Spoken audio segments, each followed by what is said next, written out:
Happy to. All right, welcome back to the Buffalo Plus YouTube channel. Mike Catalana, Dan Fates. I am Jenna Cottrell. We're going to break down training camp day 4. But before we do that, please be sure to like, comment, and subscribe to the Buffalo Plus channel. We always appreciate it. All right, yesterday we kind of talked, Mike, you and I did, about the offense kind of having an off day. Josh Allen didn't look as sharp. It seems like Allen and the Bills offense took that personal because Allen coming out today, his receivers, it was just another gear. Yeah, we take it only so far because, as the players will say, it's not real football. Yes. But they were frustrated yesterday. It wasn't working. Josh was frustrated. Again, when I say that, this is a kind of guy who wants to win, as all the competitive guys do, every snap, every play. Today, he's on the money. Today, he is winning those battles against the #1 defense that's out there. Again, there's no real pass rush. It's not 100%, but you want to look better. And today, no question in my mind, they look better. Yeah, I tweeted, I thought that this was one of the days where Josh Allen was just putting the ball wherever he wanted to. Yeah. Accuracy, ball placement, especially in the red zone where they've struggled the first few days. Obviously, we've talked about it, usually the defense is always ahead, but I just thought he put on a clinic today of all of the Josh Allen aura was on display today, and a big guy that caught a lot of them, Gabe Davis. We're going back to you. Gabe Davis, yeah. Yeah. A good day.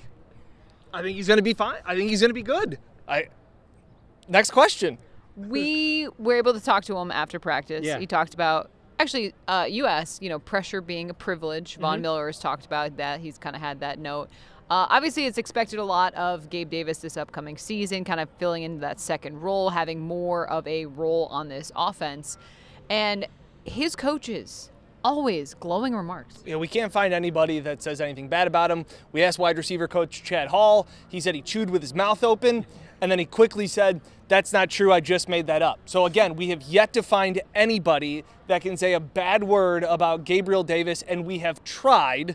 Well, Just can't kind do of it. you. Yeah, I guess I'm the only one. But you know I what don't is have a bad interesting? word, yeah. Well, that is what is interesting, and that's how I wanted to take this in the next step. It's not about a bad word of Gabe Davis. It's how high he can go. So I said to him, nobody says anything bad about you. Like, what do you do wrong? And again, we are talking about a guy who is now trying to work his way to be the #2 receiver. He's not the #1 receiver on the Bills, let alone the #1 receiver in the NFL, which is what he said.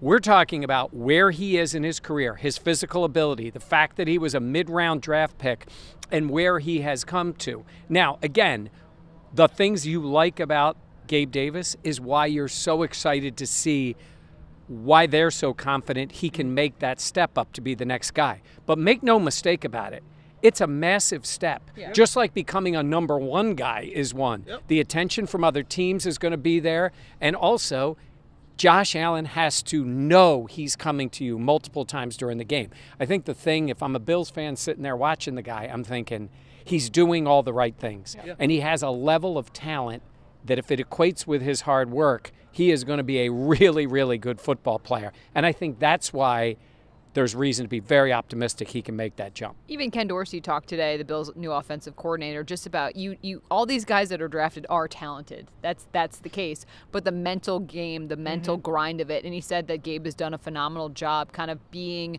the guy that takes it seriously, takes the notes, tries to learn from his mistakes. And I think one of the things that's been a benefit, I think, is actually the fact that he was kind of slowly worked into this offense and kind of had an opportunity to have some tough games, have some fewer opportunities, but to learn from what he did. And then obviously there's going to be more expected, but I'll let Dan answer this because when we asked Chad Hall about that, and I asked him about the idea of, the progression that he had, what did he say about him when he came in as a rookie? Yeah, he said he could have started the last 2 years. He probably could have started for 15 other teams in the NFL. But you talk about how mature he is, and that was what Ken Dorsey said. Like, it's very rare. He's like, you're a wide receiver in the NFL. He's like, they're all talented. It's like, but do you have that mental gear to digest a playbook, understand, gain that trust? And Gabe this offseason, no vacation, no nothing, no golf, no nothing. He was all business. And I thought that said a lot. He had to be fishing. The guy loves to fish. He Yeah, was but you fishing. can fish and recover. This isn't a, hey, I'm going away for this wedding, or everybody else wants to get away. Gabe said he knew how important this season was, and that he knew he had to take us through, along with the pressure that's being put on him. I think that says a lot. And he looked great today at practice. Some of those catches, they were, I mean, a lot of them. Again, Yeah. it is, you know, where we're at in the season in terms of preseason. It's not full pads. It's not all that stuff. But at the same point, it was nice. Can I read into something a little bit? This is just my own take on it. I see him catch a ball over the middle. He gets behind Tremaine Edmonds. He's right in between Poyer and Hyde. Josh puts it on the money, touchdown. They turn. They love to celebrate.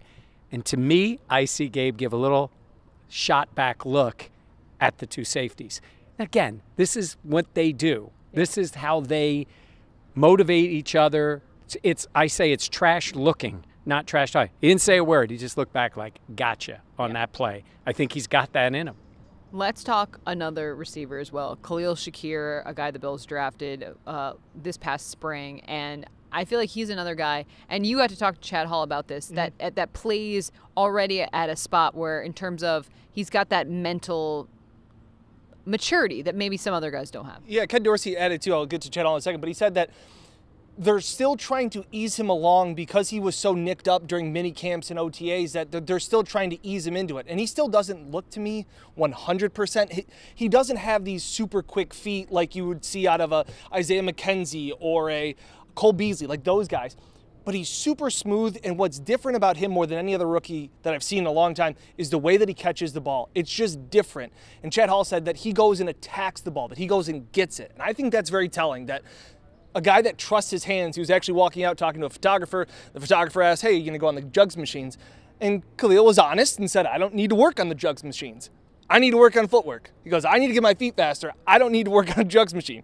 Love the confidence, because guess what? He doesn't need to work on the jugs machine. His hands are impressive. Yeah. And I was going to say, and like any other guy, you mentioned it before, Jenna, about they're all talented.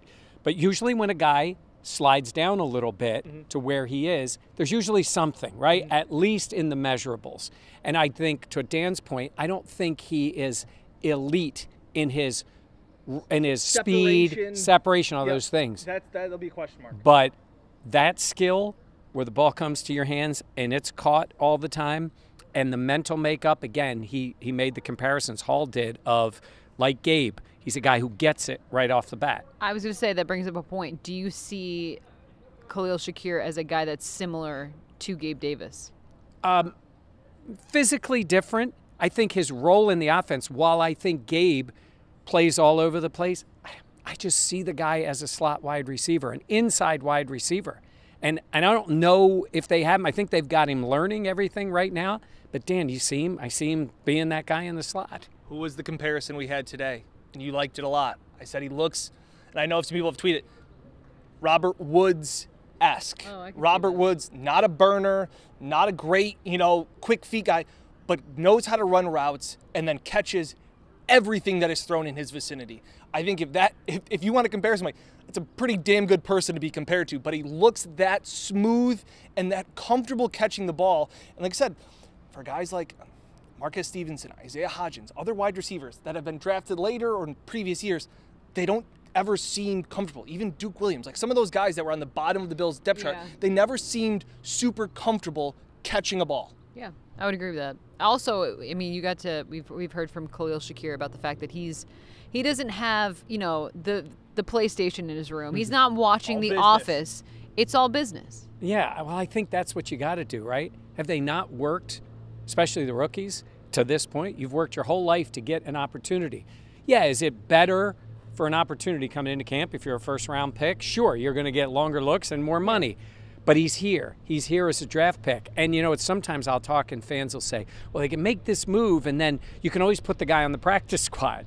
He's not going anywhere. First of all, and reminding people know this, but to get a guy on a practice squad, he's got to be cut and released. Yeah. That guy was on every team's draft board, and you expose him at any point. And I'm not saying they're doing this, but you expose him at any point, he's gone. Somebody's going to say, oh, we liked him a lot. We're going to take him. So in that case, you're here, especially during this period of time when it's everybody and the players ramped it up in camp even more than in the off season. he better be ready to go and studying.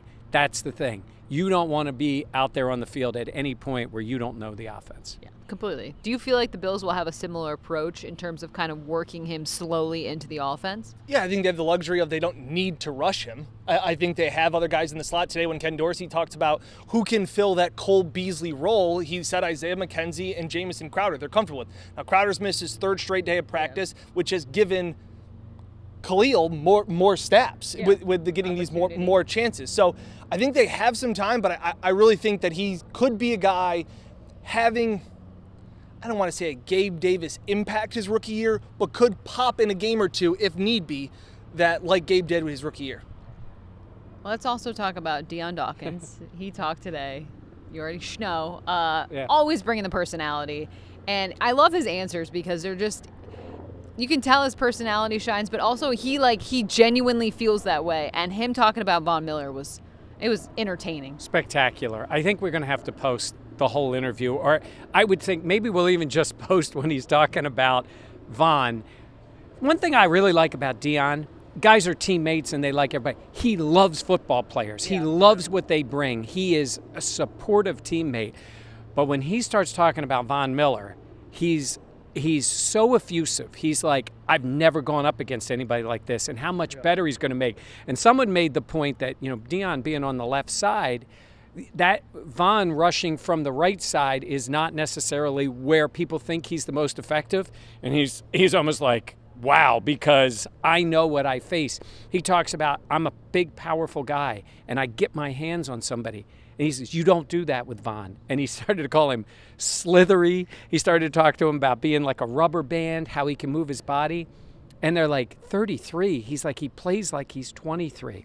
I think Deion feels like this is, no disrespect to any other player, the best football player he's ever gone up against. And he thinks it'll make him so much better on the field. Said it was Jerry Hughes times 4, and he thought Jerry Hughes was a really good pass rusher. So that is another notch, and it's always fun. So often if we're talking about a defensive guy, we ask other guys on defense. And when we're talking about an offensive guy, we ask other guys because they're in the huddle. But it's fun to get that perspective of Deion to go like, geez, this guy is just different. Like, he's a pain in the ass to have to block all these drills. So I like it a lot.